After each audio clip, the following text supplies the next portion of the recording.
भारतीय राष्ट्रीय कांग्रेस का गठन हुआ, ठीक है, ध्यान रखिएगा इस चीज को, इतिहास है ये, ठीक है ना। और इसके गठन के साथ ही कांग्रेस में दो तरह का विचारधारा पनपता है, ठीक है ना। एक विचारधारा जिसको हम लोग नरम पंथ का विचारधारा कहते हैं, और दूसरा विचारधारा जिसको हम लोग गर्मपंथी विचारधारा कहते हैं। अगर नरमपंथी विचारधारा की बात करें तो जैसे गोपाल कृष्ण गोखले हो गए, आपके फिरोज शाह मेहता हो गए, ठीक है ना, आपके बदरुद्दीन तैयब जी हो गए, आपके दादा भाई नौरोजी हो गए, मतलब इस तरह के जो लोग थे ये नरमपंथी विचारधारा के लोग थे, ठीक है ना।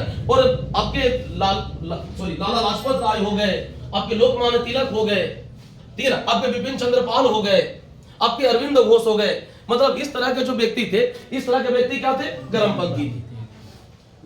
अब सबसे बड़ा चीज कि नरम पंथ और गर्म पंथ में अंतर क्या होता है, तो नरम पंथ और गर्म पंथ में सबसे बड़ा अंतर यह होता है कि ये जो वर्ग है हमारा, ठीक है ना, ये वैधानिक तरीके से, ये संवैधानिक तरीके से अपने मांगों को सामने रखता है। जैसे अब सरकार से हम मांग कर रहे हैं किसी भी चीज के बारे में, तो मांग करने का हमारे पास दो तरीका हो सकता है, या तो हम विधि के तौर पर मतलब कानूनी तौर पर सरकार के सामने आएंगे, ठीक है ना। जैसे हमको यहाँ से यह अधिकार मिला हुआ है, हमको यहाँ से यह अधिकार मिला हुआ है, ये बताएंगे हम सरकार को, ठीक है ना। हम सरकार को क्या करेंगे, ज्ञापन सौंप सकते हैं कि भाई हमारा ये लीगल राइट है और आप हमको ऐसा राइट दीजिए, ठीक है ना। मतलब ज्ञापन वगैरह के जरिए हम अपने मांग को सामने रखेंगे।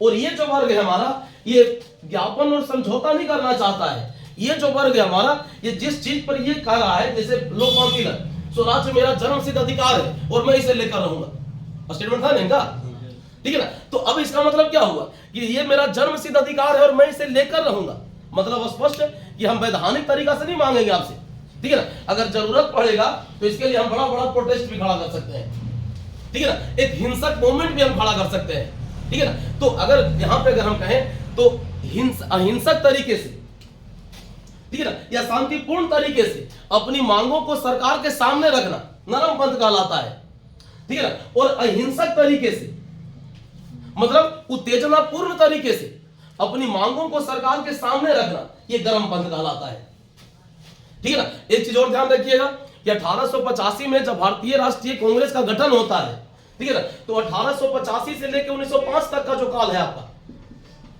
ठीक है ना, ये कांग्रेस में नरम पंथ का काल कहलाता है, ठीक है ना। और 1805 से लेके, ठीक है ना, 1915 तक का जो काल है आपका, ठीक है ना, ये आपके लिए क्या कहलाता है, गर्म पंथ का काल।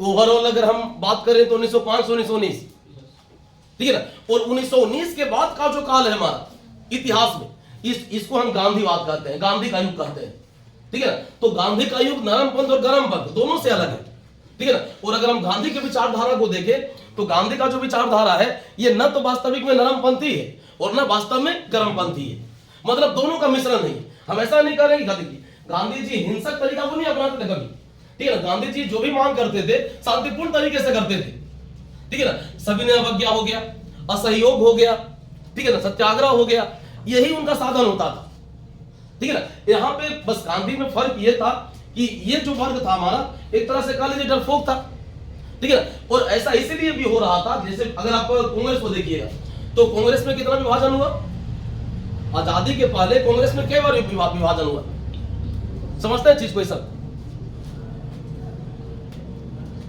आप लोगों को तो ये पता होगा कि 1907 कांग्रेस का सूरत अधिवेशन होता है, अध्यक्षता कौन की है, रास बिहारी बोस, सॉरी रास बिहारी घोष, रास बिहारी बोस नहीं, रास बिहारी घोष, दो नाम है यहाँ पे, एक रास बिहारी बोस, एक रास बिहारी घोष। रास बिहारी बोस का जो नाम आता है 1912 में लॉर्ड हार्डिंग पर बम फेंकने के लिए आता है, ठीक है ना। और रास बिहारी घोष जो है 1907 में कांग्रेस के अधिवेशन का अध्यक्षता किए हैं। तो 1907 में जो कांग्रेस का पहला विभाजन हुआ, ये पहला विभाजन इसी नरमपंथी और गर्मपंथी जो अलग अलग विचारधारा था उस अलग अलग विचारधारा को लेके हुआ, ठीक है ना। लेकिन फिर भी अगर हम ओवरऑल कहें तो 1885 से लेकर 1905 तक भारतीय राष्ट्रीय कांग्रेस पर किसका पकड़ था, नरमपंथी का, ठीक है ना। और ये जो नरमपंथी था ये शांतिपूर्ण तरीके से, अहिंसक तरीके से ज्ञापन वगैरह के जरिए अपनी मांगों को सरकार के सामने रखता था, ठीक है ना। और गर्मपंथी जो था ना, इसके रणनीति को भिक्षावृत्ति कहता था, अनुनय विनय का नीति या भिक्षावृत्ति का नीति कहता था, तो अनुनय विनय क्या होता है कि मतलब जैसे नहीं होता है कि दो तरह के आदमी होता है। मेरे गांव में एक आदमी था, उसको सब समरा सुलगाता था, ठीक है ना, वो ताश खेलता था। एक उदाहरण दे रहे हैं हम आपको, वो ताश खेलता था, वो डेली गांव में देखते थे कि ताश होता था, तो अब जो हारेगा वो सबको रसगुल्ला खिलावेगा, मतलब जो भी एक इस तरह का, ठीक है ना। अब वो आदमी खेलता नहीं था, वो जो आदमी था वो खेलता नहीं था, वो लिखता नहीं है, तस्वा खेलता है तो, ठीक है ना, वो लिखे में रहता था, तो एक रसगुल्ला उसके पास भी रहता था। अब जो आदमी हार गया, ठीक है ना, अब उसको पीछे पीछे, हाँ जी रसगुल्ला ना खिलेबू, हाँ जी रसगुल्ला ना खिलेबू, हाँ जी रसगुल्ला ना खिलेबू, मैंने वो एक तरह से कर करके ना उबा देता था। मतलब सामने वाला आदमी ऐसा इरिटेट होता था ना, तू कहता था भाई तू ये वाला खा तो तीन खा लिया चल, ठीक है ना। वो कभी प्रोटेस्ट का सहारा नहीं लिया, गाली नहीं दिया किसी को, ठीक है ना। बस किया क्या, तो बस यही किया कि एक तरह से कह लीजिए ना कि आपको इरिटेट कर दिया इस सब चीज के जरिए, ठीक है ना। बस यही वाला चीज यहां पे हो रहा था, ठीक है ना। तो यही जो अनुनय विनय का नीति है, यही जो भिक्षावृत्ति का नीति है, इसी का गर्मपंथी विरोध करता था, ठीक है ना। और ये जो वर्ग था हमारा, एक तरह से कह लीजिए डरपोक था, मतलब इसके हम नहीं कह रहे डरपोक था, ये लोग कहता डरपोक था, ठीक है ना। लेकिन हकीकत यही है कि दोनों वर्ग यहाँ पे, जैसे अगर आप इतिहास को बेहतर ढंग से पढ़िएगा तो इतिहास में समझ में आएगा कि नरमपंथी और गर्मपंथी दोनों एक दूसरा को सिक्योरिटी देता था। अगर एक वर्ग नहीं होता तो ये वर्ग को दबा दिया जाता, और ये वर्ग नहीं होता तो इस वर्ग को दबा दिया जाता, ठीक है ना। तो दोनों एक दूसरा को सहयोग कर रहा था, ठीक है ना। रियल में सहयोग नहीं था, मतलब देखिए मोटा मोटी अगर हम देखें तो यही लग रहा है कि इसका विरोध करता है, वो इसका विरोध करता है, ठीक है ना। और इसी विरोध का नतीजा 1907 में कांग्रेस का विभाजन है। फिर कांग्रेस का विभाजन कब हुआ? 1916 में हुआ। 16 में दो चीज हुआ। 16 में लखनऊ अधिवेशन होता है कांग्रेस का, और इस अधिवेशन का दो विशेषता, ठीक है ना। कांग्रेस और मुस्लिम लीग के बीच एक समझौता होता है, पहला चीज, ठीक है ना। और दूसरा विशेषता ये कि कांग्रेस का जो दो खेमा था, नरमपंथ और गरमपंथ, ये दोनों आपस में मिल जाता है। इसको हम विभाजन नहीं कहते हैं, इसको मिलन कहते हैं।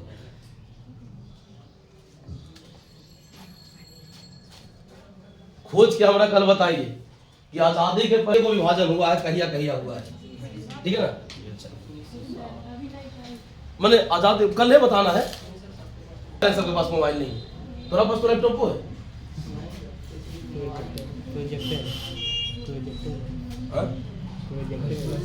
अच्छा कह रहा प्रोजेक्टर है तेरे पास, अब हमारा क्या पता, हम कोई यूज थोड़े किए हैं प्रोजेक्टर, सीधा सीधा। और इसी बार यूपीएससी का परीक्षा देना है ना, चार को पढ़े को वाला किए हैं सेलेक्ट, 4 को पढ़े को वाला, मैंने 1 नंबर वाला किया है ना। तो ऐसा का चीजों पर फोकस करना भी जरूरी है, ताकि जितना चेंज कर रहा है बीपीएससी, कहाँ लग रहा है कितना आसान क्वेश्चन वहां पूछ देगा, जानकारी और दूसरा इतिहास का जानकारी, ठीक है। ये दोनों जानकारी रहेगा ना, तो ये चीज जो पढ़ रहे हैं ना अभी आप लोग, ये चीज पढ़े में मजा एकदम डबल हो जाएगा। अरे तो अभी आधा चीज, कौन सरकार आपके ऊपर किसका शासन है? 2 सरकार शासन कर रही है आपके ऊपर, एक केंद्र की सरकार है,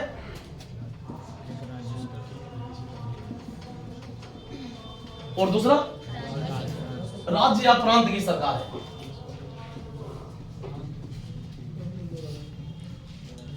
अब केंद्र की सरकार जो है ये पूरे देश के लिए विधि बनाती है, मतलब पूरे भारत के लिए विधि बनाती है। जैसे आपका केंद्र में सरकार है, मोदी सरकार कहते हैं इसको, कहते हैं ना, ठीक है ना। ये क्या करता है, पूरे भारत के लिए विधि बनाता है। तो पूरे भारत के लिए विधि बनाता कौन है? सरकार बनाती है क्या? पूरे भारत के लिए विधि बनाने का जो दायित्व होता है किसका होता है? संसद, ठीक है ना। इस संसद का 2 अंग है, लोकसभा, दूसरा है राज्यसभा। तो कोई भी ऐसा बॉडी, कोई भी ऐसा निकाय जो विधि बनाने का काम कर रहा है, ठीक है ना, क्या कहेंगे उसको हम? विधानमंडल, ठीक है ना। मतलब हमारे यहां विधि बनाने का काम कौन कर रहा है? संसद। तो संसद को क्या कहेंगे हम लोग? विधानमंडल। अब यहां पे एक चीज और ध्यान रखिएगा, ये जो विधानमंडल है ये है किसका? तो केंद्र का है, इसीलिए हम इसको क्या कहेंगे? केंद्रीय विधानमंडल।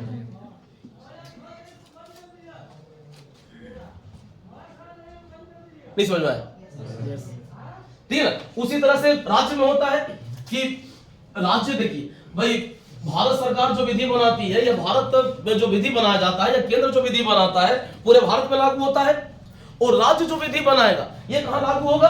राज्य में। मतलब हमारे राज्य का जो सीमा होगा उस सीमा के भीतर लागू होगा। बिहार सरकार विधि बनाएगी, बिहार में लागू होगा। यूपी सरकार विधि बनाएगी, यूपी में लागू होगा। एमपी सरकार विधि बनाएगी, एमपी में लागू होगा। महाराष्ट्र की सरकार विधि बनाएगी, महाराष्ट्र में लागू होगा। तमिलनाडु की सरकार विधि बनाएगी, तमिलनाडु में लागू होगा। मतलब हर प्रांत की जो सरकार है ये विधि जो बना रही है ना उसके उसके प्रांत में लागू हो रहा है। ठीक है ना। तो अब जहां तक बात रह गया कि भाई प्रांत में सरकार तो विधि बनाएगी नहीं, विधि बनाने के लिए एक विधानमंडल होना चाहिए ना। और यही जो विधानमंडल है हमारा, अगर कुछ प्रांत में देखें तो इस विधानमंडल का 2 सदन, एक को हम कहेंगे विधानसभा और दूसरा को हम कहेंगे विधान परिषद।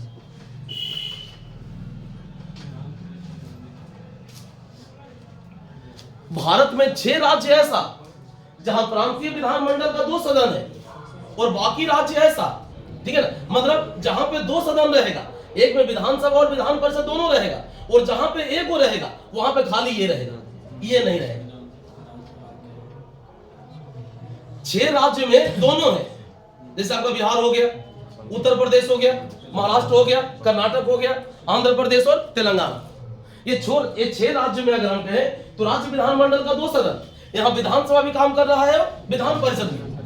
और बाकी राज्य में अगर हम कहें 6 राज्य को अगर हम छोड़ दें तो बाकी जगह पे ये नहीं है, खाली ये है। तो बाकी राज्य में आज के डेट में अगर हम बात करें तो विधानमंडल कहने का मतलब होता है विधानसभा, ठीक है ना। और सब राज्य में अगर हम छोड़ बाकी 6 राज्यों में देखें तो विधानमंडल कहने का मतलब विधानसभा और विधान परिषद,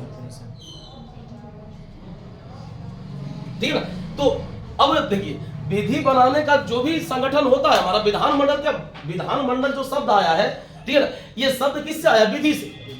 विधि का मंडल मतलब विधि का घर, ठीक है ना, उसी को हम विधानमंडल कहते हैं। तो जहां पे विधि बनाने का काम होता है उसको क्या कहा जाता है? विधानमंडल। उसी को अगर हम आज के डेट में कहें ना तो उसी को हम केंद्र के लिए संसद कहते हैं और प्रांत के लिए हम प्रांतीय विधानमंडल कहते हैं, ठीक है ना। तो जिस समय का हम बात कर रहे हैं मतलब खास करके ब्रिटिश शासनकाल का, उस समय भी हमारे यहाँ केंद्र का एक विधानमंडल होता था, प्रांत का अपना अपना विधानमंडल होता था। जैसे नहीं बता रहे थे कि भाई शुरू में 3 प्रेसिडेंसी था, ठीक है ना, एक बंगाल, दूसरा बंबई और तीसरा मद्रास, ठीक है ना। मतलब 3 प्रेसिडेंसी कहने का मतलब क्या? 3 प्रांत था हमारे यहाँ शुरू में। फिर धीरे धीरे प्रांत का संख्या बढ़ते गया और प्रांत का संख्या बढ़ते बढ़ते कितना हो गया? अरे अभी नहीं, अंग्रेजी शासनकाल 12 को। ये सब इतिहास में मिलेगा पढ़ रहे।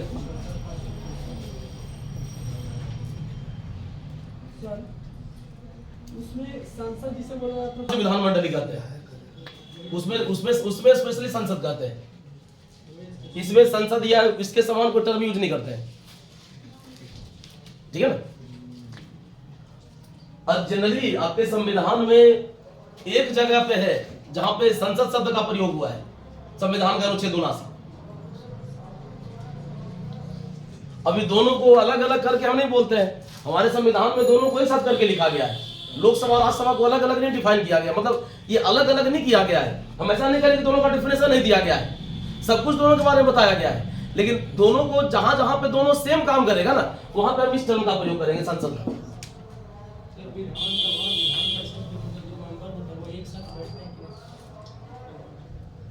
में की कहें टर्म कहे का मतलब होता है, जैसे मान लेते हैं 5 को शक्ति है, 1 2 3 4 5, 5 को शक्ति है, ठीक है ना। ये 5 शक्ति मान लेते हैं कि एक जगह जाके मिलेगा, ठीक है ना। और ये सारा का सारा शक्ति एक ही जगह पे सौंप देना, मतलब एक ही हाथ में दे देना, केंद्रीकरण कहलाएगा। मतलब सारा शक्ति एक ही, मतलब मैक्सिमम शक्ति या सारा शक्ति एक ही हाथ में केंद्रित कर देना, एक ही व्यक्ति को सौंप देना, केंद्रीकरण कहलाता है, ठीक है ना। और विकेंद्रीकरण का है का मतलब ये होता है कि अगर आपके पास पावर ज्यादा है, ठीक है ना, तो आपसे कुछ पावर लेके हम किसी और को सौंप देंगे। मतलब आपको ज्यादा से ज्यादा पावर सौंप देना केंद्रीकरण कहलाएगा, ठीक है ना। और आपके पास पावर बहुत है तो आपसे कुछ पावर लेके किसी और को दे देना, ये विकेंद्रीकरण कहलाएगा। विकेंद्रीकरण कहने का मतलब होता है भाई शक्ति का विकेंद्रीकरण।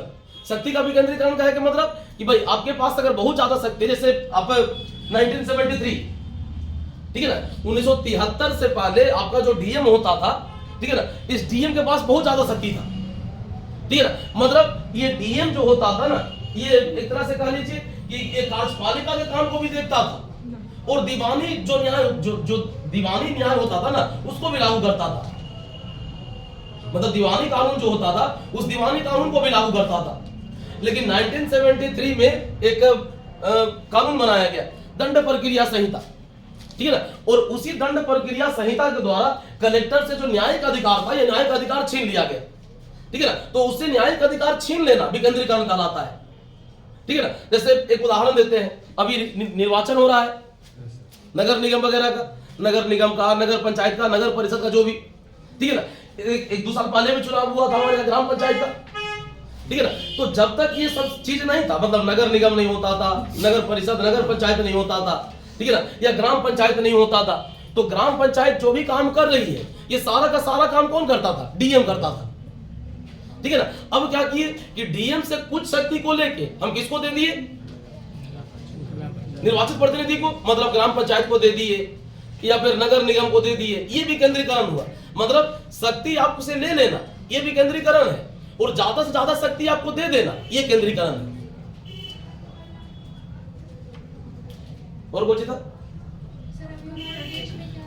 1892 के अधिनियम का अगर हम बात करें तो 1892 का जो अधिनियम लाया गया हमारा, सबसे पहले चीज तो ये समझिए कि लाया किस लिए गया, ठीक है ना। तो 1892 का जो अधिनियम लाया गया ये नरमपंथी को संतुष्ट करने के लिए लाया गया, ठीक है ना। हम पहले बताए 1885 में भारतीय राष्ट्रीय कांग्रेस का स्थापना होता है, ठीक है ना। और 1885 में भारतीय राष्ट्रीय कांग्रेस की स्थापना के साथ ही इसमें 2 तरह का विचारधारा पनपा, नरमपंथी और गरमपंथी। और 1885 से लेकर 1905 तक का जो फेज है हमारा, कांग्रेस पर किसका पकड़ है? नरमपंथी का, ठीक है ना। और नरमपंथी का जो राजनीति है ये अनुनय विनय की नीति पर आधारित है, मतलब संवैधानिक तरीके से अपनी मांगों को सरकार के सामने रखने का तरीका है, ठीक है ना।